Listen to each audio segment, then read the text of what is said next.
words. So comics provides this good, like an interesting, sort of engagement between the text and the visual, which I couldn't find anywhere else when I was painting or illustrating, So that sort of joy, in a way, that comes when you see that panel with, that kind of, I don't know how to put it in words. So that is what comics is for me. It's like just pure joy when you just make that work, that it's like a fine line, like how do you balance text and visuals? So that sort of a very unique grammar gets created when you make comics as compared to anything else. And that uniqueness is what makes me, attracted towards comics. Okay, for a comic, when I have a story, what instinctively comes to me, like, is it an animation or is it a comic story?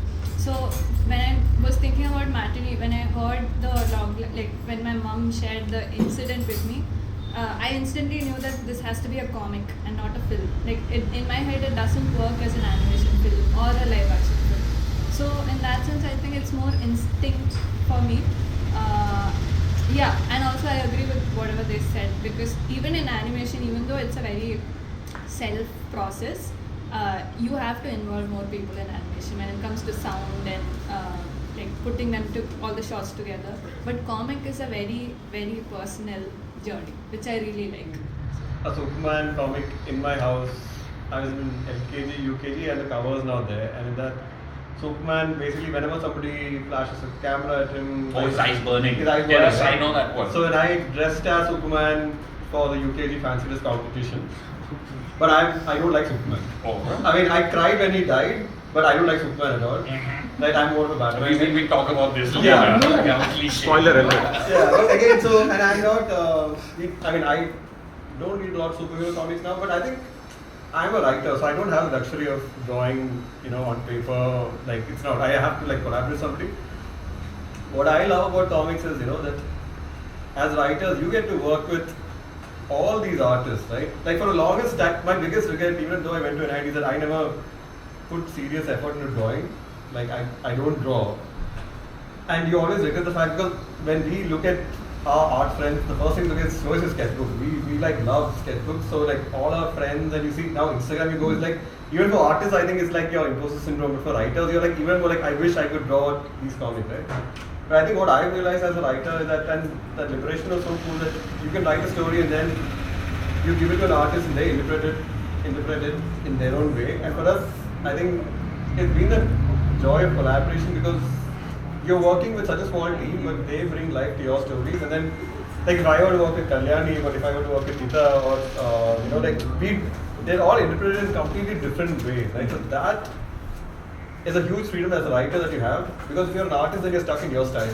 But as a writer, you can like tell these multiple stories with multiple artists and bring out. Yeah, the same script can be very different. Yeah, or you can write multiple scripts for multiple people at the Right. same time. Right? So as a publisher, also that's a huge freeing moment for us. Right? Yeah. So, and also we don't think like we have to write scripts. We can't, like when Kalyani, when you're a comics maker, you don't write the script properly. You're basically drawing on the page. For us, you have to write the script in full. So that's, I think, as writers, I think that's a cool way to go about it also, right? And I think, it's very different from the way, I think the kick that you guys get, we don't get probably. Right? For us, it's a complete, at least for me, it's a completely different kick, I think.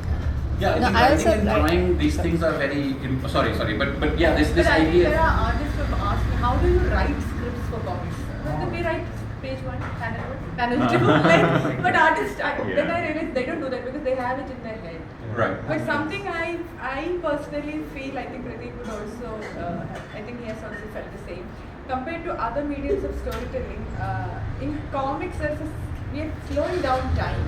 So in film, whether it is live action or animation, you see a frame and then it goes. Here you can look at your panel for as much as you need and you can see all the details at your pace. I think only comics give you that much. Yeah, it's a very personal reading, and like the time how it works in comics is very different how it works in any other medium. So that's the beauty, the reader gets to decide how they will read the comics. Yeah, I think comics as a medium is about the manipulation of time. Yeah. Most as that's the one big difference that it has from almost any other medium. I mean that manipulating time and then the reader interactivity. But I think this is also very important because over here we have people who write and draw both, and we have people who write for others to draw. Yeah. And similarly, you will have artists who don't write but only draw based on other scripts. And it's very interesting to see how those approaches diverge from each other, as well as how those approaches kind of overlap and intersect. Because you do both, right? You write for other people to draw, and you write and draw yourself. Yeah. So that's you're kind of in both camps. So in that way. I think so far when I've done it, I haven't written a script, like script and then given it. I think mostly it's thumbnails, Okay. Oh, you do the thumbnails and then use the thumbnail to create the script for the this thing. So you. For people who may not be familiar, what do you mean by thumbnails? Oh yeah, thumbnails is something like basically a rough of the comic. So storyboarding. Yeah.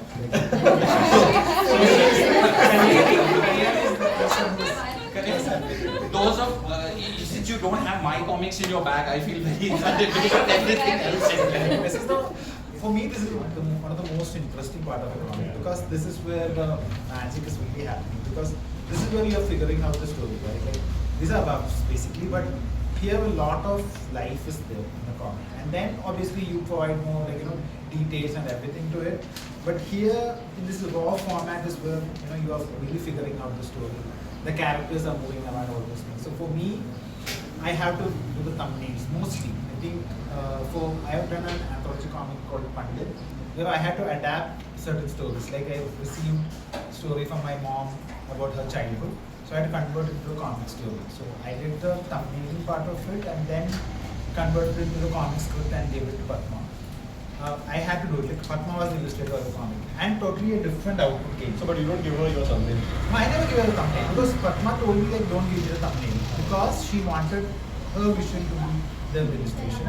But for Vishnu's story, Vishnu specifically asked me, give me the thumbnail because I want to see what is your design and put it together. So that's the way. So, but for me, so to answer your question, I think for me it's the complete comic which is coming to my mind. The writing process comes from the thumbnail. Yeah. So somebody's asking for the script, I use the thumbnail to then add the words and stuff like that. Yeah. People who work with us go through multiple rounds of thumbnails because we want, like, there's a. I think it's 1.5. You asked me one. Yeah, exactly. It's 1.5. Yeah. We have a visual script in our head. Yeah, but yeah, I think sometimes we do thumbnails ourselves, but just to figure out, what the layout could be. But we don't pass it on to the artist. So sometimes what we do is we give them a page breakdown. We don't do panel breakdowns. I think when Tina writes, she gives panel breakdown because she has a very specific idea. I think the book that she's doing right now. If it's a very seasoned artist, like we did a book with, these are books that haven't come out yet, but there's a book called Raja with Priya Kurian. So you don't have to tell Priya about drawing. She's like drawn like, she's probably the most prolific and children's book artist and comics artist from India. Like she's been drawing since 2003, I think. So she's really a veteran. So you don't have to like tell her what a page needs to look like or what a panel should be. But then the book that Tina's writing right now called The Midnight Karen is almost done. It was a graduation project. Yeah, it started as a graduation project with a student, and she's fresh out of. She's still studying in college. She started the book. So for her, there's a lot more hand holding. There's a lot more. The scripts are more detailed.